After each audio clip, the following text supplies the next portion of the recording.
great that Stephanie opened it up with travel, because now we're gonna go to phase two, right? So from here, that was about the traveling in a vehicle, now we're gonna talk about traveling on a budget. So for me, it's actually cruising. How to take a cruise on a budget. And this is, a lot of it's gonna be from personal experience. Unfortunately, that's the best I can do, but I'm gonna go ahead and tell you what I have found. With traveling, cruising on a budget, what I have found is the first experience I had was back in 2017. I'm a fan, I got to go to Jamaica, I got to go to Cayman Island, I got to go to Cozumel. But I got to go with my daughter and her family, which unfortunately, when she married the family, they married me too, because I go with them everywhere now. What I managed to do on that one is I traveled with my friend Georgina, and she was my companion and my buddy. And we shared the expenses of that.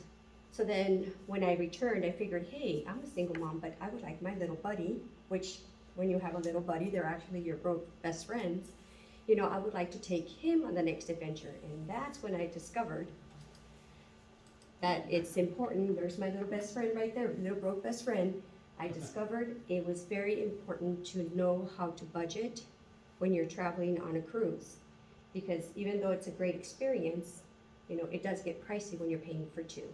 So my name is Yvonne Godinez, and I'm gonna go ahead and share you what I have done with my little buddy and what I have done throughout the years to go ahead and keep the finances a little bit under control. So with little buddy, the first time we went on a regular cruise ship, and I paid full price for everything. I didn't know any different, I didn't know any better.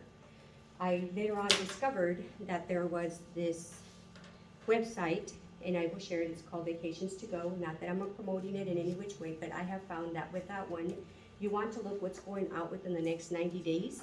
And then from there, you get the opportunity to budget it into what works best for you. So where do you want to go? Who knows? Take a flip of the coin, see what the cost of it is, because it gives you a layout of how many days it's going, where it's going, what it would cost if you were to pay regular price, and what they are offering it to you for. So when they're offering me something at 98% off for 7 days, and all I got to do is find transportation to get there, then it's on. That's how I have successfully managed to go ahead and go on these adventures with Buddy. So as you can see, there's Buddy and I. Just like that, 90 days, we were in Alaska. There we go. What did we choose to do when it comes to the excursions? Because that's one of the things that you're going to want to do. Okay, so I'm going to Alaska here now. What is it that you're going to want to do? Well, it depends on what's on your budget at that point. So if you have the means of it, I took him whales, looking at the whales.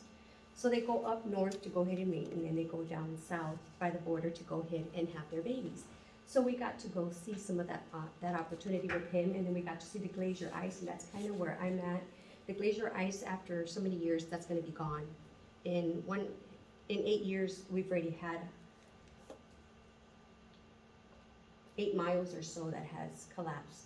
So those are the things that you kind of want to do. Get the opportunity, get out there, go ahead and do it. This is also what kind of other adventures do you want to do when you go, and this is the best way to kind of budget it, is adopt your family. Here you go. Here's my adopted family, which my daughter didn't get to go on this adventure because she was preggo, but I was more than happy to go, and it was like the last minute. So when you start looking at what else can I do to go ahead and minimize this, not just Vacations to Go, you utilize a travel agency, what they offer, but then when you get a big party going, the more people that you can get in the room, the more that the price is going to drop as well. But when you're a single parent or even like a partner and you have 2 children, every additional person in that room, up to 4, drops down in price. So that's kind of what we did. We started bunking up, and then we started sharing the experience, and this is actually in Greece. So it was one of those things, less than 90 days. We're going to Greece. You want to go? We have an extra spot. Just go. If I was able to budget it right, why not? Just go ahead and take that adventure, is what I would say. And these are the kind of the key points that I have done to go ahead and make the budget on the go. So I would say definitely look at your finances and what you have available. Have an idea of how many days you would like to be on this cruise. It could be anywhere from 3 days to months. People travel for years. Some people actually live on cruise ship to cruise ship to cruise ship. It's whatever's going to be best to fit your means. And then from there, share the cost with other people who also have the same interest as you do. That will help you reduce your costs, especially if it's like a single mom and 1 kid, and you're a single mom and 1 kid, and you both get into one room. Well, between the 4 of you, you guys could have a good adventure and bring that cost down. So it's feasible, it's available. Vacation, is the previous person discussed, it's good for a mental state of mind, and it really is. It is life-changing events, and you notice the change in yourself when you go ahead and take that adventure.